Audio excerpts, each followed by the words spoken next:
Hello everyone, मैं हूं ओम प्रकाश आपके साथ। आज हम ज्योग्राफी के +1 क्लास का चैप्टर फर्स्ट है उसको डिटेल में समझेंगे, पढ़ेंगे। तो शुरू करते हैं। चलिए, हमारे चैप्टर का नाम है भारत की स्थिति। हम इसमें भारत की बेसिक से लेकर जो बेसिक चीज़ें हैं जिसमें नदियाँ, पहाड़, पर्वत और भारत की स्थिति है, कौन से कॉन्टिनेंट में, इसके बारे में पढ़ेंगे। तो शुरुआत करते हैं हम हमारे चैप्टर की। तो भारत है वो पृथ्वी के जो एशिया कॉन्टिनेंट है उसमें स्थित है। एशिया कॉन्टिनेंट का भारत एक पार्ट है और भारत की कैपिटल है न्यू दिल्ली। भारत में 28 स्टेट्स हैं और 8 यूनियन टेरिटरीज हैं सिचुएटेड है। और भारत का जो मेनलैंड है वो टोटल 32 लाख स्क्वायर किलोमीटर है, या 32.8 लाख स्क्वायर किलोमीटर इंडिया का टोटल एरिया, जो वर्ल्ड के कुल एरिया की 2.4% है। ठीक है, ये चीज़ आप याद रखेंगे। इंडिया का टोटल एरिया कितना है? 32.8 लाख स्क्वायर किलोमीटर या 32.8 लाख स्क्वायर किलोमीटर है, जो कुल विश्व के 2.4% हिस्सा है वो पाया जाता है। अगर हम बात करें कि भारत विश्व के 7 सबसे बड़े देशों में से एक है, और अगर विश्व के सबसे बड़े देश की बात करें तो वो है रशिया। उसके बाद है रशिया के बाद है Canada, USA, China, Brazil, Australia और फिर है भारत का नंबर। ठीक है, ये देश है वो वर्ल्ड के बिगेस्ट कंट्रीज़ हैं। और इसके अलावा भारत है वो वर्ल्ड का 7th लार्जेस्ट कंट्री है बाई एरिया। ठीक है, बाई पॉपुलेशन है वो सेकंड नंबर पे, चाइना है वो फर्स्ट नंबर पे। ठीक है, तो आगे बढ़ते हैं हम हमारे चैप्टर में भारत की स्थिति के बारे में। तो भारत मोस्टली है वो नॉर्थन हेमिस्फीयर में। अगर हम हेमिस्फीयर की बात करें तो जो अर्थ को जो इक्वेटर लाइन है, 0 डिग्री की लाइन है, जो मैंने यहाँ बना रखी है, 0 डिग्री की लाइन है जिसको भूमध्य रेखा बोलते हैं। भूमध्य रेखा है, इसके उत्तर में स्थित है, यानी पूरा ही भारत उत्तरी जो अक्षांश है, उत्तरी अक्षांशों में स्थित है, या हम कह सकते हैं नॉर्थन हेमिस्फीयर है उसमें स्थित है। और जो ट्रॉपिक ऑफ कैंसर है, या जो कर्क रेखा है, भारत के बिल्कुल मिडल में से पास होती है, भारत के बिल्कुल मध्य में से गुजरती है। जो 23.5 डिग्री उत्तरी अक्षांश रेखा है वो भारत के बिल्कुल बीच में से, ये नहीं है, ठीक है, ये नहीं, आप ये याद रखेंगे, यहाँ से गुजरती है और यहाँ से ऐसे निकलती है। ठीक है, बिल्कुल बीच में से इंडिया की गुजरती है। और जो कौन कौन से स्टेट में से पास होती है मैंने यहाँ लिख रखा है शॉर्टकट में, आप नोट डाउन कर लीजिए। मैं बता देता हूँ आपको कि जो 23 डिग्री 23.5 डिग्री उत्तरी अक्षांश की रेखा वो कहाँ से गुजरती है, तो वो गुजरात, राजस्थान, मध्य प्रदेश, छत्तीसगढ़, झारखंड, वेस्ट बंगाल, पश्चिमी बंगाल, त्रिपुरा और मिजोरम में से गुजरती है। ठीक है, ये चीज़ें आप है वो ध्यान रखेंगे। और अब बात करते हैं अक्षांशों का। अक्षांश क्या होते हैं, या देशांतर मैंने यहाँ लिख रखा है, ये क्या होते हैं। तो मैंने यहाँ डायग्राम बनाया है, इससे आप इजीली उसको समझ सकते हैं। अक्षांश रेखाएं किनको कहेंगे? अक्षांश रेखाएं कहलाएगी वो जो 0 डिग्री भूमध्य रेखा है उसके बराबर में पैरेलल अगर खींची गई हो उनको अक्षांश रेखाएं बोलेंगे। और देशांतर रेखाएं जो पोल टू पोल, यानी इसको हम नॉर्थ पोल बोलेंगे और इसको हम बोलेंगे साउथ पोल। ठीक है, या पृथ्वी का जो एज है, एज तो नहीं है सॉरी, पृथ्वी स्फीयर, उसका जो ऊपरी पार्ट है जहां वो अपना एक्सिस बनाती है, जिस एंगल पे वो झुकी हुई है, उस एंगल से यहाँ से लेकर यहाँ तक जो लाइन में खींची गई है उनको हम क्या कहेंगे? देशांतर रेखाएं कहेंगे या लॉन्गिट्यूड्स कहेंगे, इनको बोलते हैं लैटिट्यूड्स। ठीक है, अब ये कितनी है? ये टोटल है 90 डिग्री से ऊपर और 90 डिग्री से नीचे, मतलब 0 डिग्री से 1 2 3 4 5 इस तरह से 90 है वो, जहां पर पॉइंट पे एक पिन पॉइंट पे खत्म हो जाती है वहां पर कोई अक्षांश नहीं है। और इसी तरह नीचे है। टोटल ये 179 है अकॉर्डिंग टू एनसीईआरटी। ठीक है, और जो देशांतर रेखाएं हैं वो पोल टू पोल वो है टोटल 360, और इसको हमने 2 पार्ट्स में डिवाइड कर लिया है। और ये इसका काम क्या होता है? इसका तो जो कटिबंध है उनको मेजरमेंट करने के लिए या कटिबंधों को देखने के लिए इसको यूज करते हैं। और इसका यूज होता है जो देशांतर रेखाएं हैं उनको हम जो वर्ल्ड के, जो विश्व के जितने भी जो समय है, टाइम जोन है, उसको डिवाइड करने के लिए, और जो इंटरनेशनल डेट लाइन है, विश्व की जो तिथि रेखा है, उसको भी देशांतर रेखाओं द्वारा दिखाया जाता है। तो देशांतर रेखाओं, हाँ एक पॉइंट और है जो आपके स्टार्टिंग में लिखा हुआ है कि अक्षांश रेखाओं के बीच में एक अक्षांश रेखा मतलब 0 डिग्री से लेकर या मतलब 1 डिग्री से लेकर 2 डिग्री तक जाएंगे तो उसके बीच में गैप कितना होता है, वो 111 किलोमीटर का होता है, ठीक है, 111 किलोमीटर का ऑलमोस्ट है वो उसका डिस्टेंस होता है, उसका गैप होता है, ठीक है। मतलब कि ये है मान लीजिए 1 डिग्री और ये है 2 डिग्री, इनके बीच में कितना होता है 111 किलोमीटर के लगभग है वो गैप होता है। और जैसे जैसे हम ऊपर की तरफ या नीचे की तरफ, मतलब कि यहाँ से अगर आप इस तरफ जाओगे तो ये क्या है, यहाँ पर जाके इसमें अक्षांश रेखाओं में दूरी है वो कम हो जाती है। अब दूरी कम कैसे होगी, क्योंकि पृथ्वी है क्या है वो गोल है, जैसे अक्षांश रेखा 0 डिग्री जहाँ है तो इससे हम ऊपर जाएंगे तो अर्थ क्या है गोल है, तो ऊपर जाते जाते क्या उसके बीच में जो अक्षांश रेखाओं के बीच में वो दूरी कम हो जाती है। तो अब क्वेश्चन उठता है कि देशांतर रेखाओं के बीच में, तो देशांतर रेखाओं के बीच में भी दूरी क्या है ऑलमोस्ट 111 किलोमीटर के लगभग है, तो उनके बीच में दूरी है वो समान रहती है। पर हाँ ये बात है कि वो सभी जाके लाइनें एक पॉइंट पे है वो मिल जाती है, ठीक है, ये चीज आप याद रखेंगे। और उसमें एक एक्स्ट्रा क्वेश्चन है वो भी आप याद रखेंगे। अक्षांश रेखाओं से टाइम जोन है, सॉरी देशांतर रेखाएं हैं, इनको बोलेंगे देशांतर रेखाएं। मैं लिख देता हूँ, ये है अक्षांश और ये है देशांतर रेखाएं।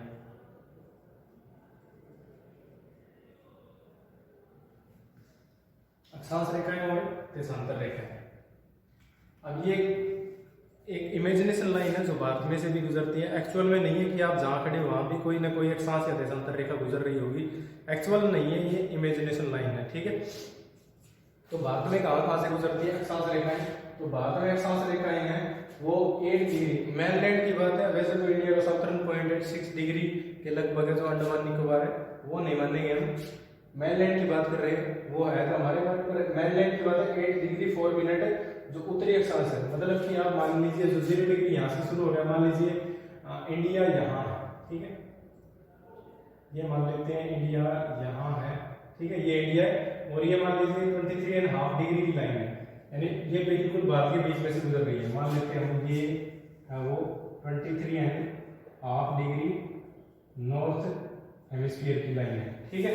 तो ये यहाँ से शुरू होती है, यानी यहाँ से लेकर 8 डिग्री, यानी यहाँ भी कोई लाइन गुजर रही होगी, वहां से लेकर यहाँ तक है कश्मीर की इस पार्ट तक, तो ये कितनी 8 डिग्री 4 मिनट 8 डिग्री 4 मिनट उत्तरी अक्षांश से लेकर 37 डिग्री 6 मिनट उत्तरी अक्षांश तक इसका क्या है अक्षांशीय विस्तार है। भारत का अक्षांशीय विस्तार कितना है 8 डिग्री से लेकर 37 डिग्री अक्षांशीय विस्तार है, और देशांतरीय विस्तार कितना है भारत का, ये 68 डिग्री पूर्वी देशांतर से लेकर 97 डिग्री पूर्वी देशांतर तक है वो पाया जाता है। इस चीज को समझिए, मैं थोड़ा सा बता देता हूँ आपको कहाँ से क्या मैटर है इसका। मान लीजिए ये वर्ल्ड मैप है, ठीक है, एक बार मान लेते हैं हम ये वर्ल्ड मैप है, ये नॉर्थ अमेरिका ये हो गया, मान लेते हैं साउथ अमेरिका, ये है अफ्रीका, ये है यूरोप, ये रशिया हो गया, ठीक है, ये इंडिया है,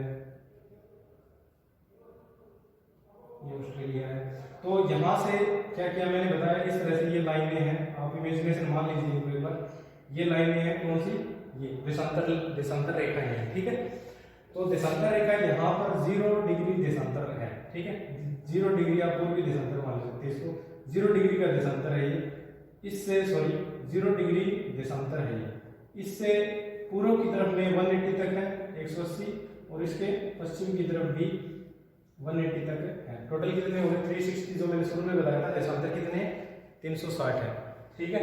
तो 0 डिग्री भारत है वो क्या पूर्वी देशांतर की तरफ, यानी इस तरफ है, यानी 0 डिग्री जो देशांतर है वो इसको बोलते हैं स्टैंडर्ड मेरिडियन, ठीक है, जो वर्ल्ड का है, जो ग्रीनविच जिसको बोलते हैं ग्रीनविच लाइन है, ये जो बिल्कुल यहाँ लंदन से गुजरती है, ठीक, उसको एस्टिमेट माना गया वो है, उसके हिसाब से क्या टाइम सेट किया गया।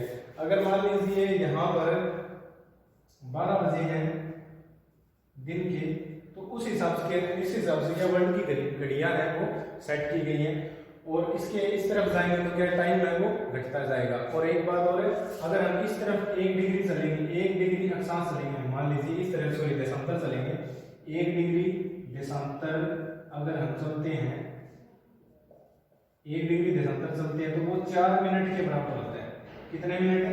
4 मिनट के बराबर होता है। यानी हम इससे इस तरफ चलेंगे तो वो 4 मिनट के बराबर होगा 1 डिग्री। और भारत का है, भारत उससे जो भारत का स्टैंडर्ड मेरिडियन कितना है वो है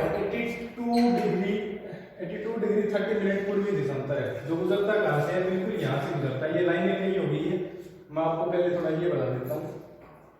ये भारत में जो कश्मीर जो कन्याकुमारी से लेकर कन्याकुमारी तक उसकी लेंथ है वो 240 किलोमीटर तक है। और जो यहाँ गुजरात से लेकर अरुणाचल प्रदेश तक उसकी जो लेंथ है आप मैप में भी देख सकते हैं, मैप में दिया हुआ है। यानी भारत का गुजरात से लेकर अरुणाचल तक कितनी लेंथ है, कितनी लंबाई है, भारत का जो विस्तार है वो कितना है, वो है 2933 किलोमीटर, या आप कह सकते हो 2933 किलोमीटर है वो भारत गुजरात से लेकर है वो अरुणाचल प्रदेश तक है। और जो कश्मीर से लेकर तो कन्याकुमारी है, इंडिया का जो मेनलैंड का साउथर्न पॉइंट है, वहां तक उसकी जो लेंथ है वो 3214 किलोमीटर है। ठीक है, ये चीज आप याद रखेंगे। ठीक है, मैं इसको इरेज कर देता हूँ तो ताकि सारा मिक्स ना हो। ठीक है, ये याद रखेंगे आप, मैं इरेज कर देता हूँ उस लाइन को।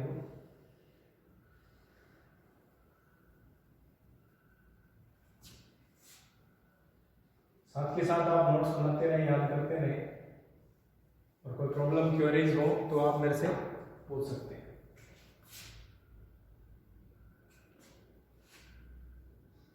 हाँ, अब बात करते हैं।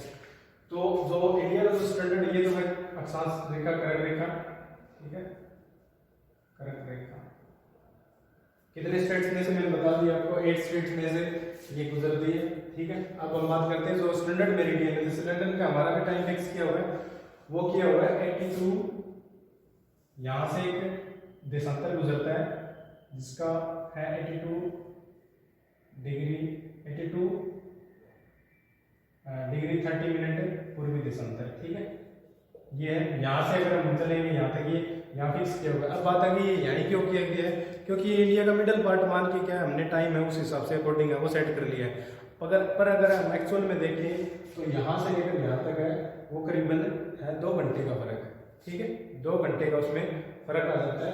यानी गुजरात में अगर यहाँ से गुजरता है, ठीक है, तो यहाँ पर क्या होगा, वो 2 घंटे लेट होगा। ठीक है, यहाँ पर लेट होगा। ठीक है, तो 2 घंटे का फर्क है। और इसको सही करने के लिए या मान सकते हैं, अगर देशांतर के हिसाब से देखें तो घड़ी है वो यहाँ की घड़ी में और यहाँ की घड़ी में अगर देशांतर के हिसाब से सेट करें तो 2 घंटे का फर्क है। पर एक्चुअल में नहीं है, यहाँ पर मिडिल पॉइंट है, वो मिडिल में से है। भारत का स्टैंडर्ड मेरिडियन है वो, भारत का जो मानक यमोत्तर है वो मान लिया गया है, जो इलाहाबाद के मिर्जापुर से गुजरता है। और जो 5 राज्य हैं उनमें से गुजरती है ये लाइन। 82 डिग्री 30 मिनट्स है जो पूर्वी देशांतर है वो भारत के यहाँ से गुजरती है 5 राज्यों से, उत्तर प्रदेश, मध्य प्रदेश, छत्तीसगढ़, उड़ीसा और आंध्र प्रदेश। ठीक है, ये आप 5 याद रखेंगे। ठीक है, दोबारा बता देता हूँ, उत्तर प्रदेश में से गुजरती है, मध्य प्रदेश में से, फिर छत्तीसगढ़ में से, फिर उड़ीसा और फिर है आंध्र प्रदेश। इन 5 स्टेट में से क्या है भारत का जो स्टैंडर्ड मेरिडियन है, या जो भारत की जो यमोत्तर रेखा है वो गुजरती है, या भारत का जो टाइम फिक्स किया गया है वो यहाँ से गुजरती है। तो इस हिसाब से मान लें हमें ये इतने डिग्री, कितना 82 डिग्री एंड 30 मिनट्स है, तो ये कितना है ग्रीनविच है जो 0 डिग्री है उससे करीबन क्या है 5.5 घंटा है वो दूरी पर है। या आप कह सकते हो कि यहाँ से यहाँ तक कितना है, 0 डिग्री से लेकर 82 है।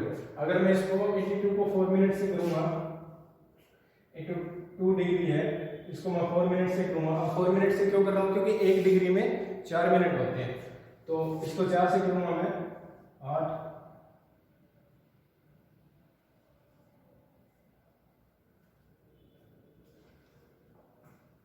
ये हो गया लगभग आधा घंटा। अब उसमें ये हाफ डिग्री है, ये जोड़ने पर क्या है वो ऑलमोस्ट कितना हो जाता है, ये अगर ये मिनट में है, ठीक है, ये कितने मिनट में, अगर इसके घंटे बनाएंगे तो वही होगा 5.5 घंटे उसका टाइम होगा। ठीक है, मैं यहाँ लिख देता हूँ 5 घंटे 30 मिनट। ठीक है, क्योंकि हमने इसको ऐड नहीं किया तो वो क्या है 28 मिनट रह गया है, तो उसमें हमने इसको इंक्लूड कर लिया है 2 मिनट को। ठीक है, तो 5 घंटे 30 मिनट है वो भारत का जो स्टैंडर्ड मेरिडियन है वो इंग्लैंड से इतना दूर है, या भारत की इस साइड में स्थित है। अब बात आती है अगर इंग्लैंड में 12 बजे हों सुबह के, तो भारत में कितने बजे होंगे? ठीक है, तो भारत अगर इंग्लैंड में सुबह के, या आप कह सकते हो जो बिल्कुल रात्रि होती है वहाँ 12 बजे, तो भारत में क्या टाइम होगा? भारत में सुबह के 5:30 बजे होंगे। ठीक है, भारत में क्या टाइम होगा? 5:30 AM। ठीक है, अगर एक और एग्जांपल करें, अगर इंग्लैंड में कोई क्रिकेट मैच चल रहा है और वो शुरू होता है वहाँ सुबह 9 बजे, ठीक है, तो भारत में वो कब शुरू होगा? वो हमारी घड़ी के हिसाब से जो सेट की गई है इस हिसाब से, वहाँ तो 0 डिग्री के हिसाब से की गई है, तो वो कितना होगा? 5 घंटे हमारा क्या होगा? प्लस में होगा। अब क्या होगा? ये आप देखिए प्लस में होगा। ठीक है, यहाँ इस तरफ अगर जाएंगे तो टाइम अब प्लस होगा, और इस तरफ जाएंगे तो टाइम अब वो माइनस होगा। तो भारत क्योंकि पूर्वी देशांतर में है, पश्चिमी में नहीं है, तो 5 घंटे ऐड हो जाएंगे। वो कितने हो जाएंगे?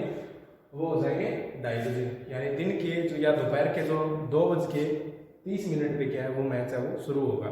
या वहाँ पर इंग्लैंड में 9 बजे हो रहा है, तो यहाँ वो क्या होगा? 2:30 PM है वो, 2:30 PM है वो स्टार्ट होगा मैच।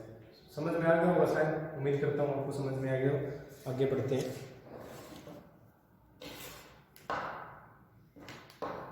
इतना समझ लीजिए, आप नोट्स बनाने तो बना लीजिए पॉज करके वीडियो को।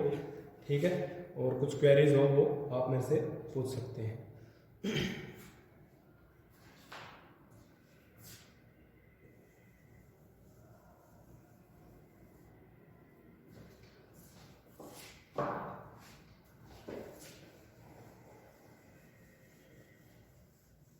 ये नोट कर लीजिए आप, ये टाइम है, याद रखना। वो एग्जाम में 1 मार्क्स का है, ऑप्शनल है, वो आ सकता है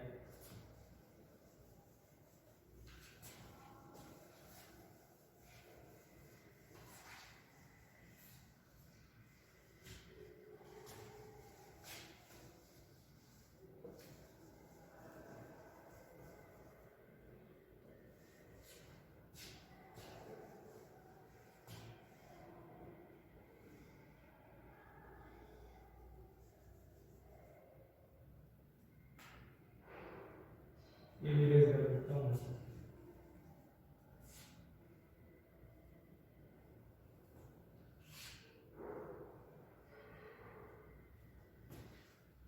अब आगे बढ़ते हैं, ऑलमोस्ट हो गया है, बाकी इतना ही है इसमें कि यहाँ से लेकर यहाँ तक कितने घंटे का फर्क है? 2 घंटे का उसमें फर्क है टाइम का। और इंडिया का स्टैंडर्ड जो ग्रीनविच है वो स्टैंडर्ड मानक यमोत्तर है वो कितना है? 82 डिग्री। ठीक है, एंड हाफ पूर्वी देशांतर है, वो 5 स्टेट में से गुजरती है। कश्मीर से लेकर कन्याकुमारी तक भारत के मेनलैंड की जो लंबाई है वो कितनी है? ऑलमोस्ट वो 3214 किलोमीटर है। और जो गुजरात से लेकर अरुणाचल प्रदेश तक है वो कितनी है? 2933 किलोमीटर तक है। ठीक है, ये चीज़ आप याद रखेंगे। और अगर हम पूरा देखें कि भारत का पूरा अक्षांशीय विस्तार कितना है, तो वो है 30 डिग्री। ठीक है, सॉरी, देशांतरीय विस्तार है वो कितना है? 30 डिग्री है वो भारत का देशांतरीय विस्तार। अगर उसको पूरा मिला लेता हूँ, 30 डिग्री का इतना, तो 30 डिग्री के लगभग है, ऑलमोस्ट ये हो जाता है। तो 30 डिग्री आप याद रखेंगे, भारत का अक्षांशीय देशांतरीय विस्तार है वो पाया जाता है।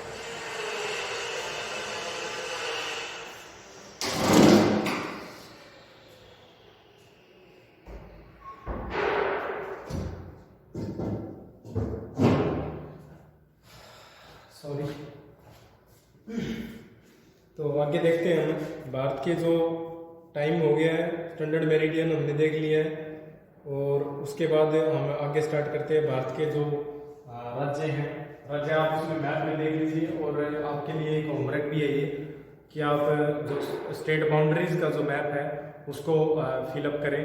ठीक है, स्टेट बाउंड्रीज का जो मैप ले आए और उसमें हर एक स्टेट है उसको फिलअप करें। ये होमवर्क भी है जो एक्सरसाइज में भी दिया हुआ है, आप इसको जरूर कर लें। ठीक है, स्टेट्स हैं उनके नाम आप अच्छे से याद कर लें, कहाँ उनके लोकेशन है। ठीक है, और आपको पता होना चाहिए, कम से कम आप ये मान के चलिए उसको 2 बार फिल करेंगे, आपको सारा का सारा मैप है वो फिल करना आ जाएगा, कौन सा स्टेट है वो कहाँ पर सिचुएटेड है। ठीक है, और साथ के साथ जो यूनियन टेरिटरी है उनका भी यहाँ पर ध्यान रखेंगे कि कौन सी कहाँ पर सिचुएटेड है। अब थोड़ा सा नेबरिंग कंट्री का बात कर लेते हैं, सॉरी साइज के बारे में बात कर लेते हैं कि भारत में बेसिक जो चीज़ें हैं वो कहाँ कहाँ पाई जाती है। तो सबसे पहले अक्षांश की बात कर लेते हैं, कौन कटिबंध की बात कर लेते हैं, सॉरी, कटिबंध कौन सा पाया जाता है इंडिया में, ठीक है। तो उत्तरी अक्षांश है, सबसे पहले भारत में दो तरह की जो क्लाइमेट है वैसे पाई जाती है। तो जैसे हम बात करेंगे ये वाला जो इसके इस पार्ट में पाया जाता है, यहाँ पर उष्ण जलवायु पाई जाती है, ठीक है। और जो कर्क रेखा है उसके ऊपर अगर हम बात करेंगे तो वो पाई जाती है उपोष्ण जलवायु, ठीक है। उपोष्ण जलवायु और उष्ण जलवायु है वो पाई जाती है। अब बात करते हैं माउंटेन्स की, कौन कौन से माउंटेन्स है वो पाए जाते हैं इंडिया में। बेसिकली बता रहा हूँ आपको, बाकी डिटेल में हमारे चैप्टर्स हैं, आपने एनसीईआरटी की बुक देखी होगी उसमें, ठीक है। तो उसमें बहुत सारा डिटेल में दिया, उन सभी चैप्टर्स को हम कवर करेंगे। तो यहाँ पर थोड़ा बेसिक बता देता हूँ मैं। भारत का जो बिल्कुल नॉर्थन साइड है, इस साइड में हिमालय माउंटेन रेंज है, हिमालय पर्वतमाला, हिमालय पर्वतमाला, जो कई स्टेट में जम्मू कश्मीर से लेकर जम्मू कश्मीर, हिमाचल प्रदेश, उत्तराखंड, सिक्किम, अरुणाचल प्रदेश, नागालैंड, मणिपुर, मिजोरम, त्रिपुरा और यहाँ पर कुछ हिल्स है वो पाए जाते हैं, इस तरह से सिचुएटेड है। और भारत के जो पहले जो भारतीय उपमहाद्वीप में शामिल था। अब बात करते हैं उपमहाद्वीप क्या होता है। उपमहाद्वीप में अभी तो जैसे साथ के साथ पूरे शामिल है, इसमें भारत है, बांग्लादेश और साथ के साथ पाकिस्तान उसमें भारतीय उपमहाद्वीप में शामिल है। तो उस समय के टाइम में भारतीय उपमहाद्वीप में यहाँ पर हिंदू कुश और सुलेमान पर्वत है वो पाए जाते हैं पाकिस्तान में। हिंदू कुश और सुलेमान पर्वतमाला है वो पाकिस्तान में। हिमालयन माउंटेन रेंज है वो मोस्टली इंडिया में, नेपाल में भी है, चाइना में भी है, ठीक है। ये चीज आप याद रखेंगे। इसके अलावा इंडिया में 3 मेन रिवर सिस्टम है, नॉर्थन साइड में, साउथर्न साइड में भी है, जिसमें सबसे पहले सिंधु नदी। सिंधु नदी यहाँ से निकलती है और बाद में एंट्री करती हुई फिर पाकिस्तान में से बहती हुई है वो यहाँ है अरब सागर। अरब सागर में क्या अपना पानी है वो गिरा देती है। कौन सी नदी? सिंधु। ये कौन सी नदी है? सिंधु, ठीक है। आगे डिटेल में पूरा पढ़ेंगे, कहाँ से ओरिजिन होती है, कितनी इसकी लंबाई है, ठीक है, कौन से लेक में से निकलती है, इसके बारे में पढ़ेंगे। फिर आती है गंगा, जो इंडिया के कई स्टेट में से गुजरती हुई क्या है, बंगाल की खाड़ी में अपना पानी है वो गिरा देती है। बंगाल की खाड़ी में अपना गिरा देती है। इसके अलावा ब्रह्मपुत्र नदी है, ठीक है। ब्रह्मपुत्र नदी भी क्या है, यहां से बहती हुई, ये ब्रह्मपुत्र है।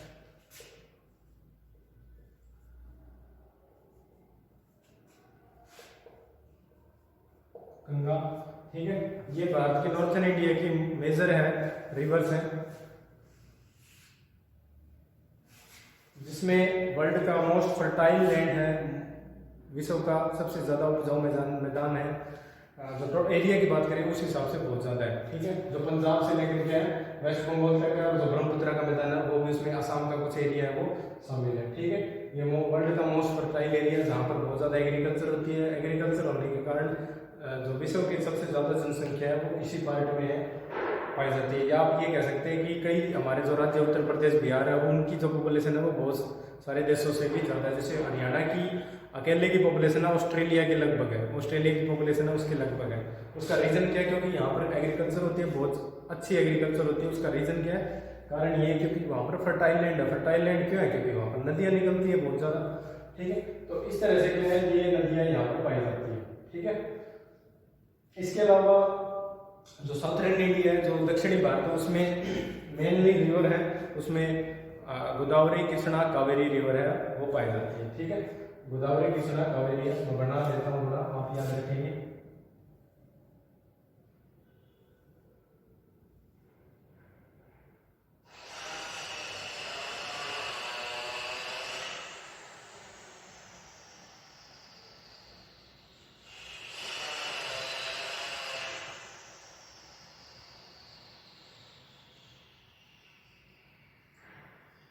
सॉरी,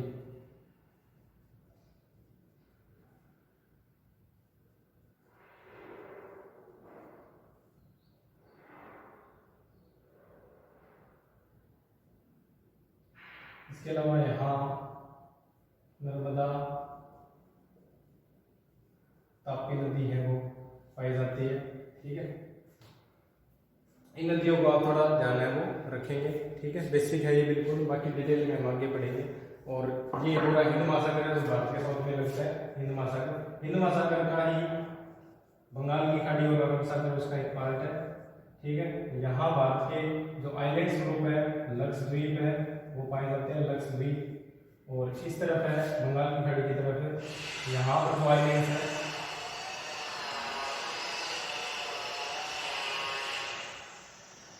अंडमान निकोबार द्वीप समूह है वो पाए जाते हैं, ठीक है। इन चीजों को आप याद है वो रखेंगे। इसके अलावा ये भारत का उत्तरी मैदान है, ठीक है। और यहाँ पर भारत का जो थार मरुस्थल है, राजस्थान में अधिकतर राजस्थान में थार मरुस्थल है वो भारत के पाया जाता है, ठीक है। आइलैंड्स हो गए, ये चीजें आप बेसिक चीजें बिल्कुल इनको याद रखेंगे। लक्षद्वीप आइलैंड है वो किस तरफ है, अरब सागर की तरफ है, ये हिंद महासागर है। अंडमान निकोबार द्वीप समूह बंगाल की खाड़ी में, ठीक है। गंगा नदी है वो अपना पानी कहाँ गिराती है, बंगाल की खाड़ी में। ब्रह्मपुत्र है वो बंगाल की खाड़ी में। सिंधु नदी है वो भारत में सिर्फ जम्मू कश्मीर में से बहती है और वो अरब सागर में अपना पानी गिराती है। नर्मदा ताप्ती नदियां हैं, ये दोनों अपना पानी है अरब सागर में गिराती है। और थार मरुस्थल है भारत का सबसे बड़ा है, रेगिस्तान है, ठीक है, गर्म रेगिस्तान है, ठंडा लद्दाख है। वैसे ये चीजें हैं आप बेसिक याद रखेंगे। इसके अलावा थोड़ा सा और रह गया भारत के जो पड़ोसी देश हैं उनके बारे में।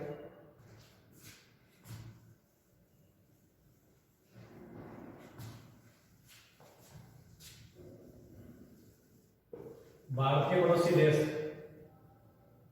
पड़ोसी किनको कहेंगे, जिनकी जो हमारे पास लगती हो, यानी जिनकी बाउंड्री दीवार घर पास हो, उनको क्या कहेंगे हम, भारत के पड़ोसी देश। भारत के पड़ोसी देश कौन कौन से हैं? भारत के पड़ोसी देश है सबसे बड़ा जो जिसकी लैंड बाउंड्री लगती है जमीन के, ठीक है, वो है सबसे पहला बांग्लादेश। इसकी भारत की सबसे लंबी सीमा है, सबसे लंबी सीमा, ठीक है, बांग्लादेश है, ठीक है। पाकिस्तान है, चीन, म्यांमार, श्रीलंका, अफगानिस्तान,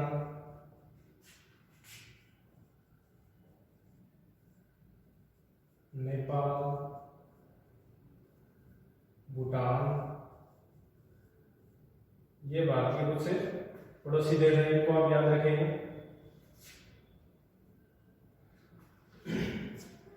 और अफगानिस्तान की सबसे कम लैंड बाउंड्री लगती है हमारे यहाँ, मतलब जमीन की सबसे कम सीमा लगती है, जो पाक ऑक्यूपाइड कश्मीर है, POK जिसको बोलते हैं, वहाँ पर अफगानिस्तान की बाउंड्री है भारत की सबसे कम लगती है, सबसे ज्यादा लगती है बांग्लादेश की। ये क्वेश्चन आप याद रखेंगे, जो आपके रूप में भी दिया हुआ है और एक्सरसाइज में भी आप ये क्वेश्चन है वो कर लेना, ठीक है। इसके अलावा इसकी सबसे छोटी सीमा याद रखना,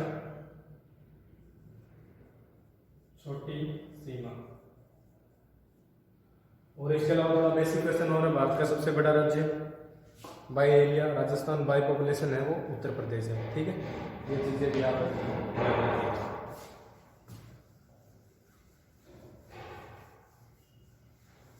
आगे है बस बिल्कुल थोड़ा सा, हाँ, उसमें लिखा हुआ है श्रीलंका है, उसकी बाउंड्री भारत के मेनलैंड से, एक मालदीव भी रह गया, सॉरी, मालदीव भी आप रखिए जो हिंद महासागर में पड़ता है। मालदीव भी भारत का एक पड़ोसी देश है। अब उसमें एक क्वेश्चन दिया हुआ है, खाड़ी और स्ट्रेट है, जल संधि, उसमें फर्क क्या होता है? खाड़ी और जल संधि में, जैसे बंगाल की खाड़ी है तो उसमें लिखा हुआ है जल डमरू मध्य, उसको क्या कहेंगे? जैसे आपने देखा होगा भारत का जो दक्षिणी हिस्सा है, मान लीजिए ये, और यहाँ पर है श्रीलंका, ये है श्रीलंका, भारत का पड़ोसी देश है, ठीक है। तो यहाँ पर क्या है, खाड़ी, तो खाड़ी किसको कहेंगे आप नोट डाउन कर लीजिए, वो एरिया, वो क्षेत्र जिसका एक हिस्सा, एक सिरा है वो सागर या महासागर की ओर लगता हो, उसको हम खाड़ी कहेंगे। और संधि किसको कहेंगे, स्ट्रेट किसको कहेंगे, या जल जल डमरू मध्य किसको कहेंगे, वो एरिया, वो क्षेत्र जिसका पानी है वो छिछला हो, जिसके दोनों ओर के पानी क्या हो, छिछला हो। ठीक है, छिछला समझते मतलब कम गहरा हो पानी, उसको क्या कहेंगे हम, स्ट्रेट कहेंगे। यानी दो लैंड पार्ट है, ठीक है, बादलों के और का, उनके बीच का जो भाग होता है उसमें कम गहरा भाग, यानी आप यहाँ देखेंगे तो यहाँ पर पानी की गहराई है वो बहुत कम है, उसको क्या कहेंगे हम, स्ट्रेट कहेंगे। ठीक है, ये चीज आप अच्छे से ध्यान रखेंगे।